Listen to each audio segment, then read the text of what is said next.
Bravo, nyine basanze afite izina ry'ikinyarwanda, abanyagisenyi mu izina ry'ikinyarwanda bamwita umuhungu wa Shadiba. Igosha ndabonye Shadiba gukororenga. Ubundi mu bintu bizwi ntabwo narangiza ikiganiro nyine tu nabuze kuri Shadiba. Inzoni biwa. Tugira wajya gufoloringa usko adafollowinga n'abantu bangahe. Oya nsubije Shadiba tu. Uri kubishyiramo inzika ry'iki. Oya kubishyiramo angayishuza abantu benshi. Oya nagari angayishuza uko nyitubwiye Shadiba gutafollowinga nyine relationship shibiri hagati yawe na Shadiba imeze gute. Wikihata sido. Giye kamubwira. Hello everyone. Mumeze mte. Reka nizere ko mumeze neza rero aho muri hose mu nce zitandukanye z'igihugu, amajyepfo, amajyaruguru, iburasirazuba, uburengerazuba ndetse na hano muri Kigali. Nkuko bisanzwe rero ni Shemsa the CEO your girl. Uyu munsi rero ntago ndi bwizimba mu magambo gusa icyo ntakibajya kukubwira, please I beg don't forget to subscribe on my channel The Youth TV. Murabizi tubaha ibintu byinshi byiza bigiye bitandukanye. Ubushize twari twabazane umukobwa mwiza utwika, yarabaganirije muri comments turabibona ko mwishimye, niyo mpamvu uyu munsi twahisemo kuvuga ati katubazanire n'abandi bana se n'abantu bakuru. Ya ntatinze rero nababwira nabo bakatwibwira bakatubwira n'ikibagenza. Just twahera kuri uyu uw'inzobe uruka utwika uw'inzobe. Okay, I'm by the names of Audu Anderson. I'm a content creator. Nje na mugenzi wanjye naye yabanza kwivuga tu. Yego. Ni Cedric Mugwiza. Mugwiza 92. Mugwiza 92. Okay. Yeah. Niko kantu umuntu atagomba kwibagirwa. Naga dusubiremo Instagram. Nanjye nari nkibagirwa uko akanyibukisha. Ngenda yivuga gato ni AUD akarongo ko hasi ANDER akarongo ko hasi son. Uko hari ababwira Audu akagenda akandika Abuduri. Ya birumvikana rero uyu nguyu abantu benshi baramuzi ndetse n'uriya bakorana nkuko babitubwiye. Wagenda ukakurikira kuri Instagram zabo bavuze baratwika, bafite aba followers benshi kandi namwe barabakeneye bitewe n'ibyo bakora bari butubwire imbere. Ya rero nongeye kuba ikaze kuri The Youth TV. Twebwe twakira abantu bagiye batandukanye bakatuganiriza ku buzima bwabo busanzwe, bakatubwira ibyo bakora kugira ngo tusangize abanyarwanda babe babashyigikira kandi bakurikirana inama zabo nziza bitewe n'ibyo bagiye bakora. Hanyuma rero tudatinze mwatwibwiye ariko ntabwo mwatubwiye iwanyu aho muturuka n'ibyo mukora kugira ngo twe twakomeza ikiganiro. Liwane mu rugo ni nk'umuhungu Igisenyi. Senge ntaho nzi hamwe haba amazi bajya bavuga ngo Igisenyi zana umucanga wazanye mu mufuka. Aya batabibona kano kandi bahita ku mucanga Igisenyi. Igisenyi. Mbese ahita izina ryahari abita muri Brazil. Brazil ntago Brazil yo mu Rwanda. Mu Rwanda gusa se kari Brazil si yose.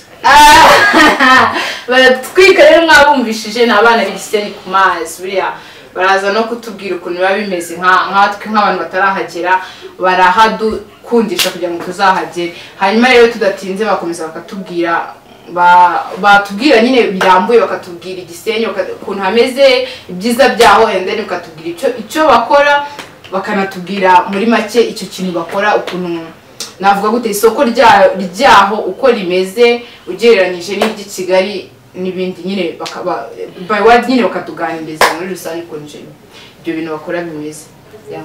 Igisenyi ukuntu bimeze ntabwo turatera imbere cyane nyine bivuga ati ngo twarigaragaje cyane.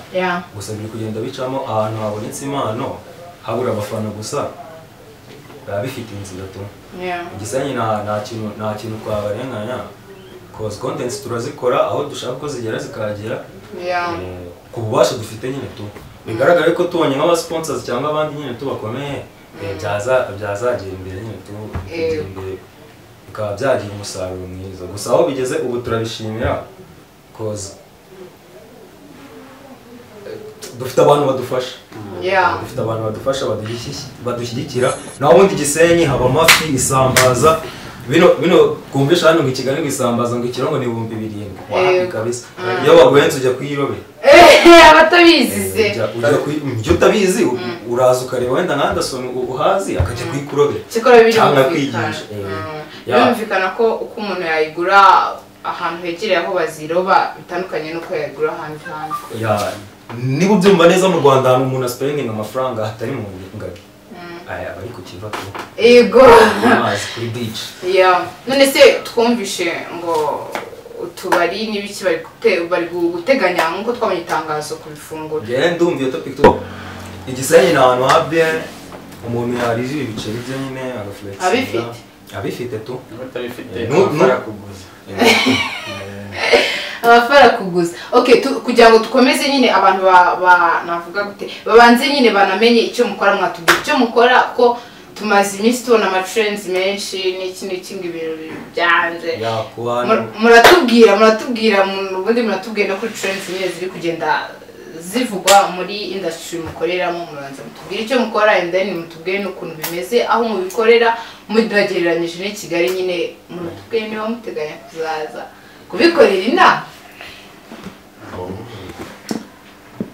Nyiri Gisenyi ubu aho tugeze ni bera kuri twebwe kuko niyo twakoze video hari support abantu baduha nyine batabizi batambuka nk'ahantu umuntu akubwira video yawe nayikunze abadaye support ikomeye nyine we ntabyo yamenya ariko hari izindi support dukeneye zirenze kutubwira ngo ukunda video zacu. Nimba izo trends uri kuvuga nyine nkira ya Patino afite abantu benshi ambwira ngo baramukunda yego ariko yavuze ko nyine hari ibintu abura nyine hari support yindi akeneye irenze kumukunda. Kandi niko kuri kuko umuntu wese nakora akeneye support. Rero turagiye dukeneye izo support zo kudufasha akatubwira ko ibintu byacu abikunze n'ubundi tubikora kugira bashimishe ariko nyine n'abasponsor tuba tubakeneye. Of course. Ku bantu batabyumvishe ndi gutangira ndiko turi content creators dukora comedy videos ariko twebwe aho bitandukanye n'iby'abandi mwumva twe dukora izo bita Vine video ngufi itarengeje umunota yandi urashyira stat imwe gusetsa ko kanya cyane kugushimisha. Njye nzibona kabisa.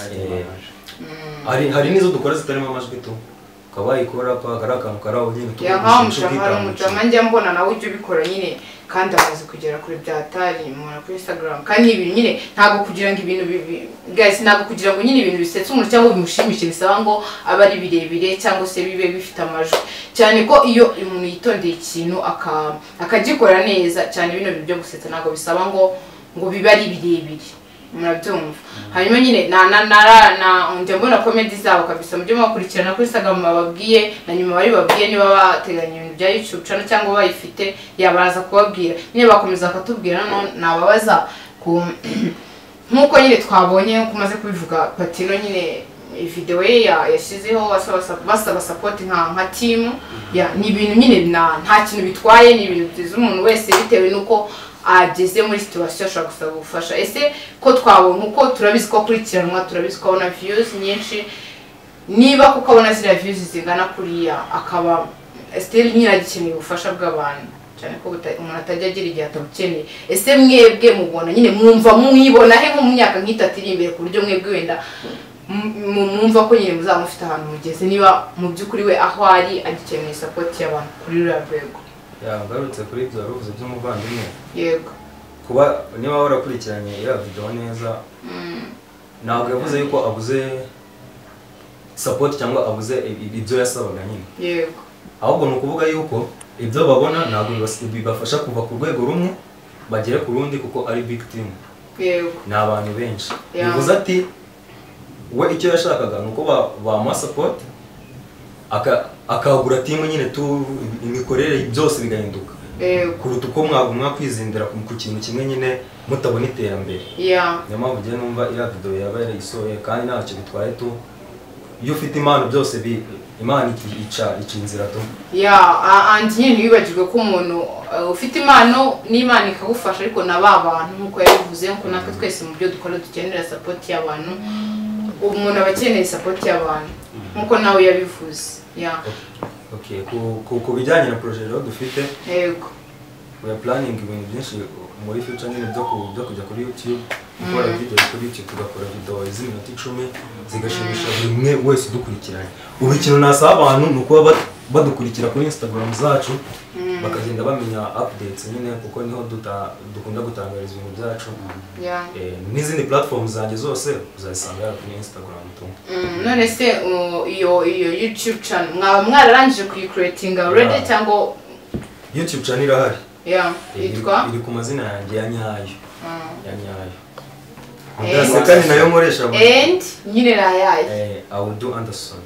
Ya nyayo. Ya nyayo. None urabona nsa nk'umuntu witwa Habimana? Oya, ndabona umeze nka ndabivuga utanone se nyine amazina yawe ya nyayo ni Audu Anderson. Niyo yanjye ya nyayo. Wafashe indangamuntu s'ubundi? Iri ku murenge.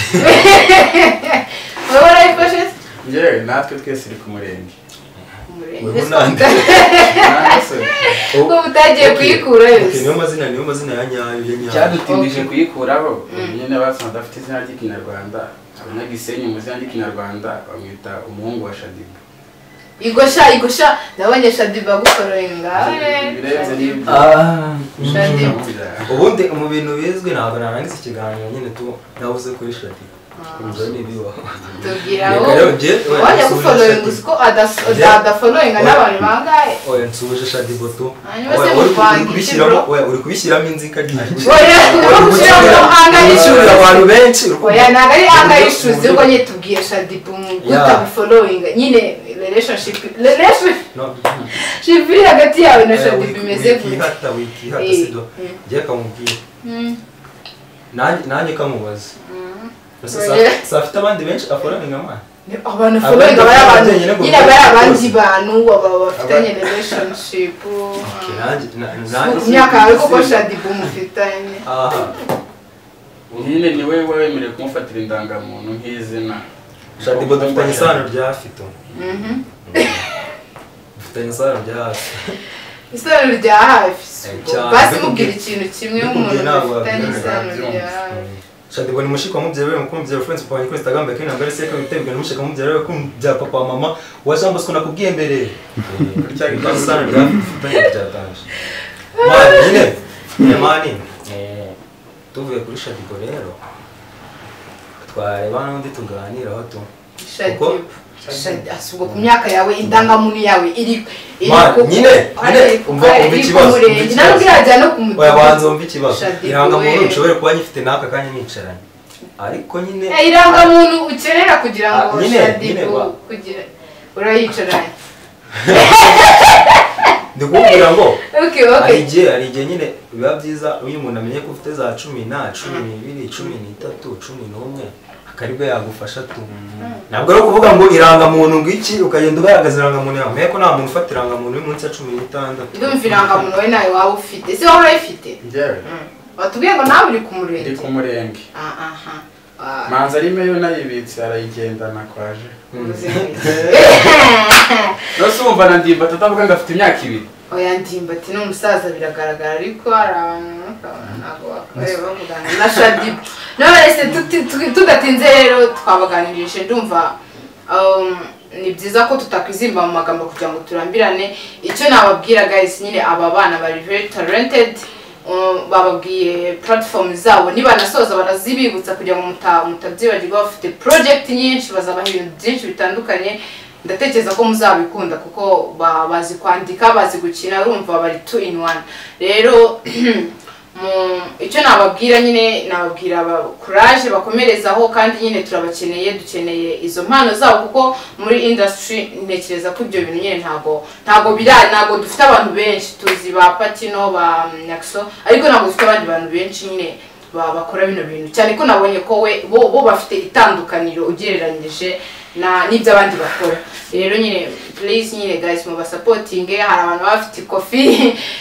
muzabegere mwe mwafasha financially n'abandi bakora bisanzwe mwabaha views aba followers n'ibindi bitandukanye hanyuma rero ntatinze nababwira bakabwira ijambo navuga ryo kubasezera ndahera kuri uriya ku ruhande and then dusoza ikiganiro murakoze nko kubasezera ubundi hari abantu batandukanye n'ibintu dukora kuba dukora vans zitarengeje nk'iminota cyangwa ingahe so ko iminota 10 itunaniye hari n'izo dufite zirengeje yego rero so ko twabuze nyine ngo ide zo kwandika niyo mpamvu tuba Instagram oya na YouTube hose tugeraho, ahubwo nyine ni aba sponsor cyangwa iyindi support irenzeho.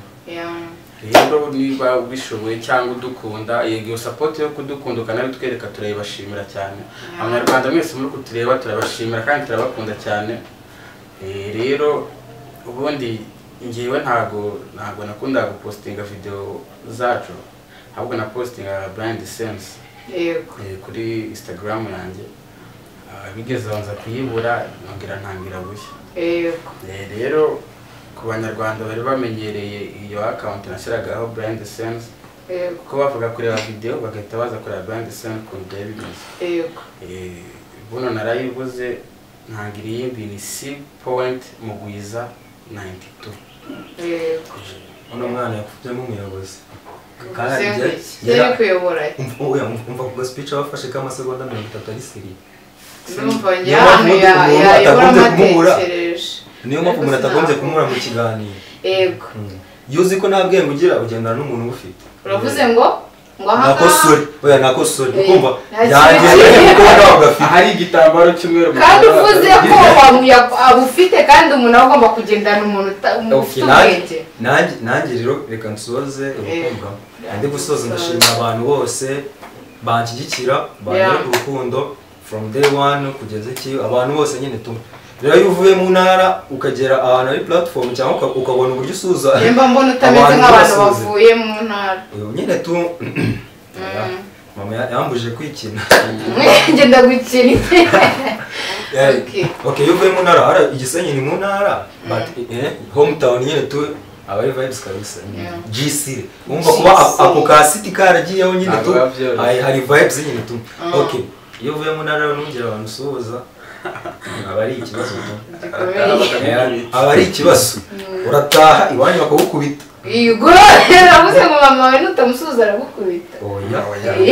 Ibyo ntabwo mbivuze, ariko reka nsuze Bosco. Reka mbande nisurize Bosco mu rugo. Bosco warakoze cyane, namusuje ntiyazongera amani ku mideni wanyu kagasura umwana. Reka nsuze Bosco, nsuje Bosco na kirimo bene cyo nawe ndakwibutsa kabisa bakugane kubiseka ibintu biri seriya. Yazagaruka Kigali afite ikintu hano cyane. Mureke mbasuhuze nyibibuka mani. Igumani basuhuza. Niba ushaka ko tuzongera guhura ubutato. Ndasuhuza umushitanye w'umuwasaye. Utuye Kibungo. Sai n'uburozi bwabo. Ndakeka bravo Masaya abandi bose uze kubansuriza. Abasu. Afite uburyo abikora. Ikoranabuhanga. Uvuze ngo ntabwo wateze imodoka kandi kuko wambwiye ngo washutambaye agapfukamo. So amamagana iminota 30 nitwaye turi hano tuvuye Igisenyi. Ku gataro ntabwo bambara agapfukamo. Icyo kibazo bakibaza Masaya gusa. Uko twageze hano si ikibazo. Uko twageze hano si ikibazo. Aho uburyo turi busubire ura nakuntu nge araka idemesengirira kabisa. Nakuntu Nyabugogo kuri abarimo ama arya na agence ritwo urukumva harimo na Virunga iki nakuntu hajyanyaho abakurande abamasai. Cause they help in transport. Ikibazo batwara abakiriya b'abantu bose. Na indi agence yasigara so abantu bashino gutera poti ngarebe ko iminota 5 wari uvuye Igisenyi ugeze Kigali. Okay, rero ndashimira abanyarwanda. Platform yacu kuri YouTube ni Audu Anderson. Username kuri Instagram nabwo ni Audu Anderson, AUD Anderson. Murakoze. Murakoze cyane rero mwabonye abahungu b'abanyarwanda mugende mukurikire platforms zabo bagiye kubazana ibintu bitwika byatari muzabikunda. I know ko bari very talented. Nsoza rero mwakoze cyane kuri iki kiganiro, reka duhure ubutaha ndabizi tuzaryohana. Icyo nababwira utakwibagirwa please beg kuri subscribe kuri The Youth TV, like, share na comment kugira n'abandi bose bajye babibona. Turabakunda cyane rero naho ubutaha.